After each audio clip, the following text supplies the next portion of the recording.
Hi friends, అందరికీ నమస్కారం. అంజలి కథలకి స్వాగతం. విషకన్య జానపద నవల 13వ భాగం విందాం. ఆ తర్వాత కోయ దంపతులు అతన్ని చూసి, అయ్యా, నువ్వెవరువు?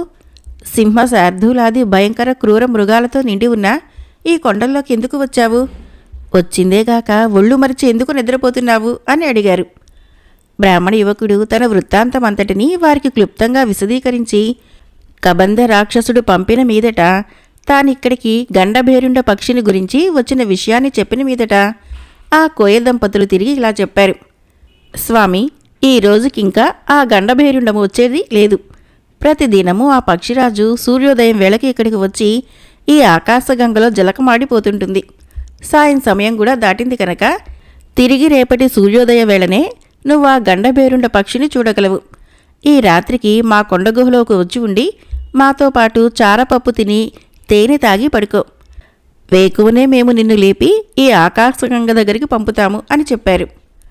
బ్రాహ్మణ కుమారుడును అందుకు సమ్మతించి వారితో పోయి వారిచ్చిన వాటిని భుజించి ఆ రాత్రికి అక్కడనే గడిపాడు. కోయ దంపతులు చెప్పిన ప్రకారము గండబేరుండ పక్షి వచ్చు సమయం తెలిసిన వాడవటం చేత అంతకు ముందుగానే అతన్ని నిద్రలేపి దగ్గరలో ఉన్న ఆకాశగంగ దగ్గరకు పంపించారు. బ్రాహ్మణ కుమారుడు కూడా తన కాలకృత్యాలు తీర్చుకొని ఆకాశగంగలో స్నానం చేసి అనుష్ఠానములు తీర్చుకొని ఉండునంతలో సింహమంత పెద్ద ఆకారం గల ఒక గండభేరుండ పక్షి ఆకాశ మార్గం నుంచి రివ్వున దిగి ఆకాశగంగలో స్నానం చేయటానికి ఉపక్రమించింది. కిష్టప్ప దాని పని పూర్తయిన వెంటనే పలకరించి తన విషయాన్ని చెప్పవలనన్న తలంపుతో అంతవరకు అక్కడే నిల్చుని ఉన్నాడు. కొంతసేపటికి జలకమాటం ముగించుకున్న గండభేరుండమే ముందుగా బ్రాహ్మణ యువకుడిని చూసి, అయ్యా, నువ్వెవరు? నేను జలకమాడినంతవరకు ఇచ్చనే నిల్చుని ఉన్నావు, కారణమేమిటి అని అడిగింది. యువకుడు తన విషయాన్ని ఆ పక్షిరాజుకి క్లుప్తంగా తెలియచేసి తాను కబంధ రాక్షసుడు పంపగా వచ్చినానని సమాచారం చెప్పగా, అయ్యా, కబంధ రాక్షసుని మిత్రులు నాకు మిత్రులే. అతని ఆజ్ఞలు నేను అవసరం శిరసావహిస్తాను. నువ్విప్పుడే నా మూపు వెక్కి కూర్చో, కనురెప్పపాటులో నిన్ను సప్త సముద్ర తీరాలని చేరుస్తాను అన్నది. బ్రాహ్మణ కుమారుడు తన కార్యము నెరవేరినట్లే సంతోషపడి ఆ వెంటనే గండభేరుండ పక్షి మూపు పైకి ఎక్కి కూర్చున్నాడు. ఆ పక్షి తన ఒంటి రెక్కలతోనే గగన మార్గానికి రివ్వున ఎగిరి వాయువేగ మనోవేగాలతో మేఘమండలాన్ని చీల్చుకుంటూ నువ్వు రామడలు ప్రయాణం చేసి ఆశ్చర్యకాలంలోనే బ్రాహ్మణ కుమారుణ్ణి సముద్ర తీరం తీసుకుని పోయి దించింది.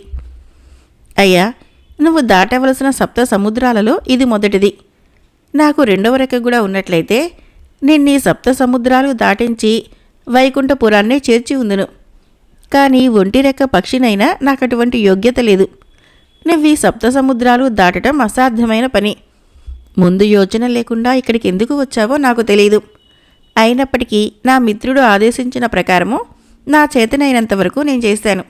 నాకు సెలవిప్పించు అని చెప్పి ఆ గండభేరుండము తిరిగి అంతరిక్షానికి ఎగిరి తన మార్గాన్ని అనుసరించిపోయింది. కిష్టప్ప దిగులు ముఖంతో సముద్ర ఘోషని వింటూ ఒడ్డున నిలుచొని, గండభేరుండం చెప్పినదే నిజం. ముందు ఆలోచన లేక ఇక్కడికి చేరినంత మాత్రంలో ఏమైంది? 7 సముద్రాలు దాటి వైకుంఠపురాన్ని చేరటము అసంభవం. ఎన్నెన్నో శ్రమలకు వచ్చి ఇన్ని దినాలు ప్రయాణం చేశాను. కానీ ఏం లాభం? నేను ఆ యువరాణి దగ్గర ప్రతిజ్ఞ చేసి వచ్చి ఈనాటికి 38 రోజులైంది. ఇక 2 రోజులలో సముద్రాలు 7 దాటటం ఎలాగా? వైకుంఠపుర విశేషాలు తెలుసుకోవటం ఎలాగా? అసంభవం. సరి, ఇక నా కర్తవ్యం నేను నిర్ణయించుకున్నదే. గడువు లోపల ఆమె ప్రశ్నకు బదులు చెప్పలేక అపజయంతో ఇంకా బ్రతుకుతానా? అదుగో తన భయంకర సహస్ర తరంగాలతో సముద్రుడు నన్ను ఆహ్వానిస్తున్నాడు. నాకు అవమానం రాకుండా గడువు దాటక మునిపే నన్ను తన జలగర్భంలో దాచుకోవటానికి చేతులు చాస్తున్నాడు. ఇప్పుడు ఇంతకంటే ఇక చేయగలిగిందేముంది? ఇందుకే కాబోలు నేను ఇన్ని రోజులు ఎన్నెన్నో కష్టాలు పడి ఇక్కడికి చేరుకున్నది. ఓ మడిమేఖల, నేను అపజయాన్ని పొందాను. ఈ జన్మకిక నిన్ను చూడలేను. నీ అపురూప లావణ్యం చూసి నిన్ను వివాహమాడాలని పంతం పట్టాను. కానీ భగవంతుడి వేరుగా తలిచినప్పుడు మానవ ప్రయత్నం ఏం సాగుతుంది? పరమేశ్వర, కరుణానిధి, నీ అనుగ్రహం వలన ఈ జన్మ ఈ విధంగా అంతం కానే ఉంది. ముందు జన్మలోనైనా నేను హృదయపూర్వకంగా ప్రేమించిన నా ఆరాధ్య దేవత మణిమేఖలని నాకు పత్నిగా ప్రసాదించు. మేమిద్దరము అనురాగ దంపతులమై ఒక జన్మలోనైనా ఆనందించే అవకాశాన్ని అనుగ్రహించు. ఇది నా కడసారి కోరిక అని ఆ మరుక్షణంలోనే సాహసికుడైన బ్రాహ్మణ కుమారుడు అంతులేని అగాధ సముద్ర జలగర్భంలోకి ఉరికి అంతర్ధానమైనాడు. ఇప్పటి వరకు 2 భాగాలు విన్నాము. 3వ భాగమైన ఆకాశంలో అప్సరస లేదా యువతుల యుద్ధము అనే భాగాన్ని విందాం. గురుశాపం వలన తాను రాక్షసుడిగా ఉన్నంతకాలము తన తల్లిదండ్రుల్ని 1000 కళ్లతో కాపాడి సంరక్షించింది, తనని మనసారా ప్రేమించింది. తీరా తాను శాప విముక్తుడై వచ్చేటప్పటికి ఆ కరుణామయి కాంచనమాల లేదు. ఆమె చక్కదనానికి భ్రమసి ఏ దుర్మార్గుడు అపహరించుకుపోయాడో, లేక తన వియోగాన్ని భరించలేక ఆమె తనంతట తానే ఆత్మహత్య చేసుకుందో, లేక లోకులు అనుమానించినట్లు తనపై నిరాశ పొంది మరొకరినెవరినైనా ప్రేమించి వారితో పరారి అయి ఉంటుందో, ఎటూ నిర్ణయించుకోలేని విష్ణుశర్మ ఆమె కోసము భూభాగాన కొంతకాలం తిరిగి వేసారి ఆ తర్వాత ఆకాశ మార్గంలో సంచారం చేస్తూ అక్కడ కూడా ఆమె జాడలు తెలియక విసిగి ఉన్న సమయంలో అతను విహరించే ఖేచర మార్గానికి సరిగ్గా క్రింద భూభాగంలో ఒక సముద్ర మండలము, ఆ భయంకర సముద్ర జలగర్భంలో ఎవరో ఒక సాహసికుడు ఉరకటము ఆకాశంపై నుంచి చూచి ఆశ్చర్యంతో తన నిండు ప్రాణాన్ని సముద్రుడికలా ఎందుకు బలిస్తున్నాడు ఆ అభాగ్యుడు అని తనలో అనుకున్న ఆ క్షణమే ఆకాశంపై నుంచి సముద్రంలోకి ఉరికాడు. తన జలస్తంభన విద్య వలన సముద్ర తరంగాల్లో ప్రాణావశిష్ఠుడై కొట్టుకుంటున్న కిష్టప్పను తన 2 చేతులతోనూ ఎత్తి ఒడ్డున చేర్చాడు. ప్రాణావశిష్ఠుడై ఉన్న అభాగ్యుడికి కొన్ని ఉపచర్యలు చేసి అతని ప్రాణాలు నిలిచాయనుకున్న తర్వాత విష్ణుశర్మ ఆ వ్యక్తిని హఠాత్తుగా గుర్తించి విభ్రాంతుడయ్యాడు. ఆ తమ్ముడా, కృష్ణశర్మ అని ఆశ్చర్య సంభ్రమాలతో అతన్ని కౌగలించుకుని ఆనంద బాష్పాలు రాలుస్తూ ఉండగా, అన్నా నువ్వా, నా ప్రాణాలు రక్షించావా అన్నాడు. అప్పుడే కళ్ళు తెరిచిన కృష్ణశర్మ హీనస్వరంతో, అవును, నేనే విష్ణుశర్మని. కంగారు పడకు, స్థిమితపడు, నీకేం భయం లేదు అంటూ విష్ణుశర్మ తడిసిపోయిన తమ్ముడి దుస్తులన్నీ తీసి వాటికి బదులుగా తన వద్దనున్న వాటిలో కొన్నింటిని అతని చేత కట్టబెట్టించాడు. కృష్ణశర్మ ఆ తర్వాత మరికొంత స్థిమితపడి, అన్నా, నేను ఈ సముద్రంలో పడ్డ సమాచారం నీకెలా తెలిసింది? నన్ను రక్షించటానికి నువ్విక్కడికి సకాలంలో ఎలా రాగలిగావు అని అడిగాడు. ఎలాగో నేను రావటము నిన్ను రక్షించటము జరిగింది. దానికేం గాని నువ్విలా ఇంత దూరంలో ఉన్న ఈ సముద్ర తీరానికి ఎందుకు వచ్చావు? విల్లూరెక్కడా, ఈ సముద్రం ఎక్కడా? గురువుని వదిలి వందలాది ఆమడలు ప్రయాణం చేసి ఇక్కడికి ఎందుకు వచ్చావు? వచ్చిందిగాక ఈ సముద్రంలో పడి బలవంతపు చావునెందుకు కోరుకున్నావు? నీ విషయమంతా ముందు చెప్పు అని అన్నగారు సాదరంగా అడిగిన దానికి కృష్ణశర్మ ఇలా చెప్పాడు. అన్నా, మనమిద్దరము గురువు ఏకనాథ స్వామి దగ్గర ఉండగా మన తల్లిదండ్రులు వచ్చి నన్ను గురుకట్నంగా సమర్పించటము, నిన్ను తమ వెంట కొనిపోవటము జరిగింది కదా. ఆ తర్వాత కొద్ది దినాలలో మన గురువుగారికి అమరావతి మహారాజు గారి షష్ఠిపూర్తి మహోత్సవానికి రావలసిందిగా ఆహ్వానం వచ్చింది. ఆ విషయాన్ని నాకును మిగిలిన శిష్యులకును చెప్పి తిరిగి త్వరలోనే వస్తానని ఆయన వెళ్ళారు. ఆ షష్ఠిపూర్తి సందర్భంలో అక్కడ ఆయన గారికి ఏం జరిగిందో ఏమో నాకు తెలీదు. అమరావతి నుంచి వచ్చిన కొద్ది రోజుల్లోనే వారు నేను ఎటువంటి తప్పు చేయనదే అనవసరంగా నాపైన ఆగ్రహించి, ఓరి, మీ అన్నయ్య వలనే నువ్వు కూడా గురుద్రోహివి అయి ఉండవచ్చు. మీ వంటి వారికి ఆశ్రయం ఇవ్వటము తాచుపామును పక్కలో పట్టుకోవడం వంటిదే. నువ్విక నా ఇంట్లో ఉండవలసిన పని లేదు. తక్షణము నీ ఇష్టం వచ్చిన దగ్గరికి పో అని అప్పటికప్పుడు ఇంట్లో నుంచి గెంటేశాడు. నేనెటువంటి అపరాధము చేయనిదే గురువు ఆగ్రహం ఎందుకో నాకు అర్థం కాలేదు. అయినా చేయగలిగిందేముంది? నా దురదృష్టం వలన ఒక్క విద్య కూడా ఎలా రాలేదో అదేవిధంగా ఈ పరాభవం కూడా జరిగి ఉంటుందనుకొని గురువుగారిల్లు వదిలాను. అనంతరము ఆ గ్రామంలోనే 2-3 రోజులు గడిపాను.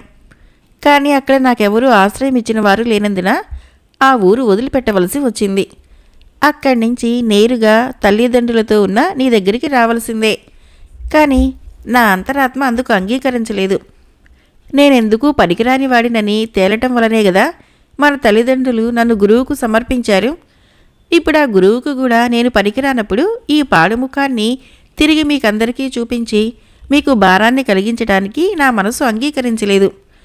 నా వల్ల ఇతరులెవరికీ భారం లేకుండా శేషించిన జీవితాన్ని గడపాలన్న పట్టుదలతో ఆనాడు లగాయతు దేశాటనం చేస్తున్నాను. వివిధ దేశాలు తిరిగాను. వివిధములైన అనుభవాలు సంపాదిస్తూ దేశదిమ్మరినై తిరుగుతున్నాను.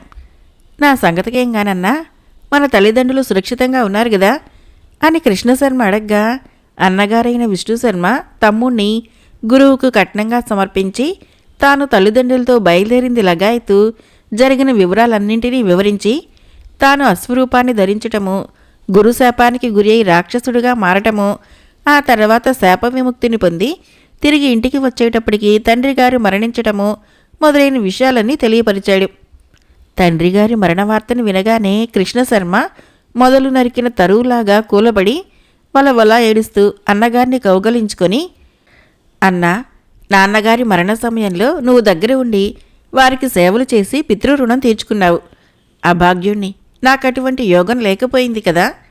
పితృయజ్ఞాన్ని నెరవేర్చిన నీ పుణ్యమే పుణ్యం కదా. అవసాన దశలో నాన్నగారిని కళ్ళారా చూసే యోగ్యత కూడా నాకు లేకపోయింది అని దుఃఖపడుతుంటే విష్ణుశర్మ తమ్ముణ్ణి అనేక విధాలుగా ఓదార్చి, పెద్దల చావు పెళ్లితో సమానమైనది కనుక మనమందుకు విచారించకూడదు. నీ విద్యుక్త ధర్మాన్ని నువ్వు నెరవేర్చి నువ్వు కూడా పితృ రుణం తీర్చుకోవలసి ఉంది అని తమ్ముడి చేత సముద్రంలో స్నానం చేయించి తర్పణాది కర్మలు చేయించి కొంత సావధాన పడిన తర్వాత, నువ్వింతకీ ఈ సముద్రంలో పడి ఇలా బలవంతపు చావుకు ప్రయత్నం చేయటానికి గల కారణం చెప్పావు కాదు అని అన్నగారు తిరిగి హెచ్చరించినందువలన కృష్ణశర్మకి తన విషయం చెప్పక తప్పలేదు. అన్న, నేనా ప్రకారము మన గురువుగారి చేత విసర్జించబడి ఆనాటి నుంచి దేశదిమ్మరిగా తిరుగుతున్నానని చెప్పాను కదా. అలా తిరుగుతూ ఉండగా విషకన్య అనే ఒక రాజకుమార్తె తానడిగిన వైకుంఠపుర విశేషాలు చెప్పిన వారిని మాత్రమే వివాహం చేసుకుంటానని ప్రతిజ్ఞ పట్టింది. అనేకులైన రాజకుమారులు ఆమె అడిగిన వైకుంఠపుర విశేషాలు చెప్పలేక అపజయమును పొందటమే కాక దుర్మరణానికి గురయ్యారు. 40 దినాలలో వైకుంఠపుర విశేషాలు తెలుసుకుని వచ్చి ఆ రాజకుమార్తెని పెళ్లి చేసుకోవటానికి నేను ప్రతిజ్ఞ పట్టాను. అందుకోసమే ఇంత దూరము అనేక కష్టాలు పడి వచ్చాను. గడువు పూర్తి కావటానికి ఇక 2 దినాలు మాత్రమే వ్యవధి ఉంది. ఆ వైకుంఠపురం అన్నది ఈ 7 సముద్రాలకి అవతల ఉందని తెలుసుకున్నాను. కానీ ఈ స్వల్ప వ్యవధిలో నేను ఈ 7 సముద్రాలు దాటి వైకుంఠపురాన్ని చేరటము ఒట్టిది. అక్కడ విశేషాలు తెలుసుకోవటము ఒట్టిది. ప్రతిజ్ఞను నెరవేర్చుకొని ఆ రాజకుమార్తెని వివాహమాడటమో లేక తనువు చాలించుకోవటమో రెండింటిలో ఏదో ఒకటి జరిగి తీరాలని నేను అనుకోవటం వలన నిరాశతో ప్రాణత్యాగం చేయటానికి సముద్రంలో పడ్డాను.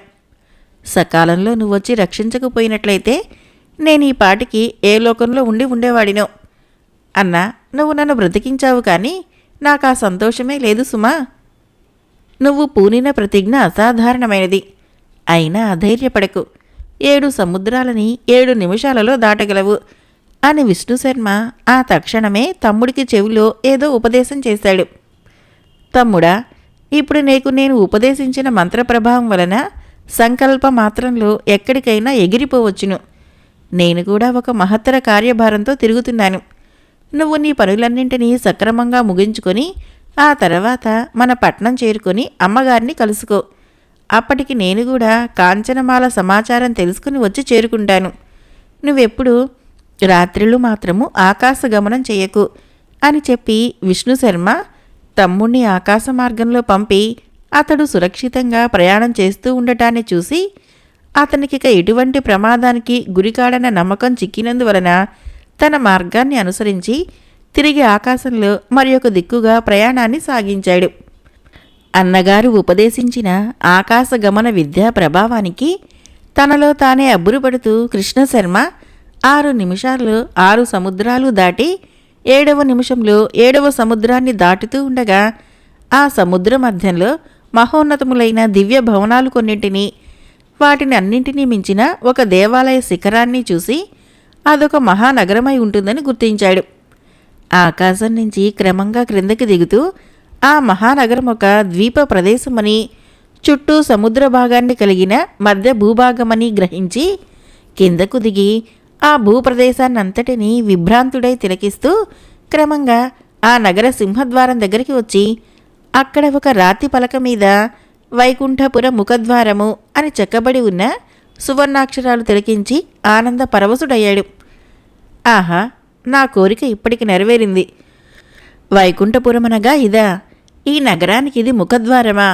ఇక్కడ కావలివారెవరూ లేకపోవటాన్ని బట్టి ప్రతి ఒక్కరూ నిరాక్షేపణగా నగర ప్రవేశం చేయవచ్చునని అర్థమైతూ ఉంది.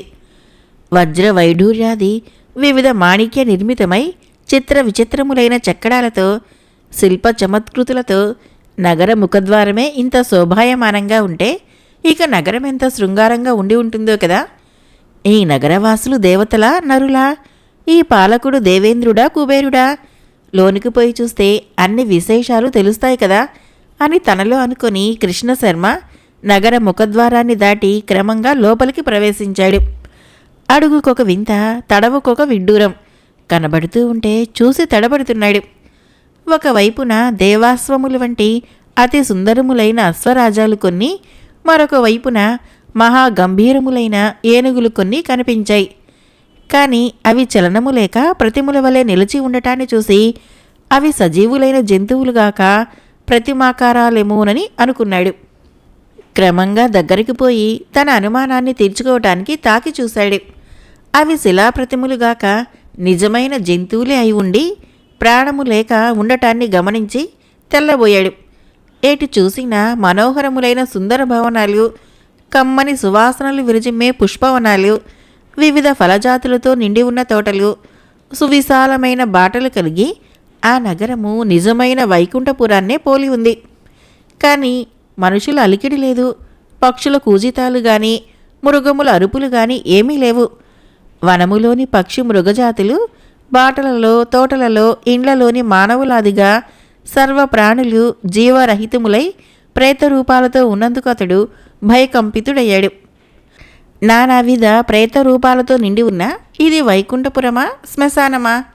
ఇంతటి దేవేంద్ర వైభవంగా ఉన్న ఈ నగరంలోని సర్వప్రాణులు ఈ విధంగా ప్రేతరూపాలు ధరించి ఉండటానికి కారణమేమై ఉంటుంది? ఈ ప్రేతరూపాల నుంచి దుర్గంధం వెలువడటం లేదెందుకని? ఈ నగరంలోని మనుషులే కాక పశుపక్షి మృగాది సర్వప్రాణులు ఒకే విధమైన దుస్థితికి గురి కావటంలో ఏదో విశేషముండి ఉంటుంది. ఈ సామ్రాజ్య ప్రభువులను అడిగినట్లయితే విషయం తెలియకపోదు అని తనలో నిశ్చయం చేసుకున్న కృష్ణశర్మ కోట వైపుకు నడవటం మొదలుపెట్టాడు. మార్గం పొడుగున అతన్ని చూసిన వారు గాని పలకరించిన వారు గాని లేరు. భటులు, పరిచారికులు, ఉద్యోగులాదిగా సమస్త రాజ్య బృందము ప్రాణరహితమై ప్రేత రూపంలో ఉండటము, వెలలేని మణిమాణిక్య చీనాంబరములు ధరించిన మహారాజు అతనితో మహారాణి సహితము మిగిలిన వారిలాగనే కోటలో ప్రేతరూపములై పడి ఉండటాన్ని తిలకించిన కృష్ణశర్మ మరింత విభ్రాంతుడైనాడు. అడవిలో కాసిన వెన్నెల్లాగా, బూడిదలో పోసిన పన్నీరులాగా ఆ రాజ్యంలోని సమస్త భోగభాగ్యాలు, సకల విధ ఐశ్వర్యాలు వ్యర్థమైతూ ఉన్నాయి. ఆ నగరంలో వృక్షజాతులు తప్ప సజీవమైన పదార్థం మరి ఒకటి లేదు. యువరాణి విషకన్య కోరిన వైకుంఠపుర విశేషం ఇంతే గదా. ఇహ నేను పోయి ఇక్కడ నేను చూసినది చూసినట్లు ఆమెకు చెప్పవచ్చును గదా. సరి, ఇప్పుడిక సూర్యాస్తమయమైంది. క్రమంగా చీకటి తెరలు 4 వైపులా అలుముకుంటున్నాయి. నాకు కూడా బడలిక చాలా ఎక్కువగా ఉంది. ఎల్లుండు గదా నేను రాజకుమారికి ఇచ్చిన గడువుకి ఆఖరి రోజు. 7 నిమిషాలలో 7 సముద్రాలు దాటగలను. అనంతరము మరికొన్ని క్షణాల్లో ఎన్ని ఆమడలైన ఆకాశ గమనం వలన దాటి అనతి కాలంలోనే భోగపురం చేరగలను. అయితే బ్రతికిన మనిషి ఒక్కడూ లేని ఈ నగరంలో ఈ రాత్రికి ఎలా విశ్రాంతి తీసుకుంటాను? అయినా చూద్దాం అని తనలో అనుకున్న కృష్ణశర్మ కోటలోని ప్రేతాలన్నింటినీ దాటి యువతలకు వచ్చాడు. అందందు సమృద్ధిగా ఉన్న ఫలవృక్షాలను తిలకించి ఆ చెట్ల నుంచి మామిడి, అరటి, నారింజ మొదలైన ఫలాల్ని తీసుకుని కడుపు పట్టినన్ని భుజించి ఆ రాత్రి సుఖనిద్ర వలన గడపటానికి ప్రేతములు లేని అనువైన స్థలం కోసం వెదుకులాడుతూ ఉండగా కోటకు కొంచెం దూరంలో ఒక గున్న మామిడి చెట్టు, దాని కింద ఒక విశాలమైన స్ఫటిక శిల కనిపించాయి. అక్కడ గాని ఆ చుట్టుపక్కల గాని ఒక్క ప్రేతరూపమైనా లేనందుకు సంతోషపడి ఆ గున్న మామిడి చెట్టు క్రింద శిల మీద కూర్చున్నాడు. ఎటు చూసినా అంధకార బంధురం. కన్ను పొడుచుకున్న కనిపించని కారు చీకటి, చీమగుడ చిటుకుమనని గంభీరమైన నిశ్శబ్దం. ఆ సమయంలో తానా చోటు వదిలి కదలకూడదనుకున్నాడు. తెల్లవారే వరకు అక్కడనే గడపటం క్షేమమనుకున్నాడు. తన చిన్న సంచిని తల క్రింద పెట్టుకుని నిద్రపోవటానికి ప్రయత్నం చేశాడు. కానీ మానవ సంచారం లేని రాత్రి సమయం, ప్రేతపూరితమైన భయాన్ని గొలిపే వాతావరణం, అన్నిటికీ తోడు గంభీరమైన నిశ్శబ్దం. అందువలన ఎంత ప్రయత్నించినా అతడికి నిద్ర పట్టలేదు. ఆకుల మాటు నుంచి మిలమిలా మెరుస్తున్న ఆకాశం మీద నక్షత్ర కోట్లు మాత్రము లెక్కలేనన్ని అతనికి అప్పుడప్పుడు కొంచెం ధైర్యాన్ని కలిగిస్తున్నాయి. కళ్ళు మూస్తే భయం, తెరిచినా భయమే. ప్రేతపూరితమై ఉన్న అటువంటి భయంకర ప్రదేశంలో అతను కాబట్టి ఇంకా ధైర్యాన్ని చిక్కబట్టి ఉన్నాడు. అదే మరొకరైతే అప్పుడే గుండె బద్దలై చచ్చి ఉండేవాళ్ళు. అతను ఆ ప్రకారము కంటికి కునుకు లేకుండా, మనసుకు స్థిమితం లేకుండా అర్ధరాత్రి వరకు ఎలాగో గడిపాడు.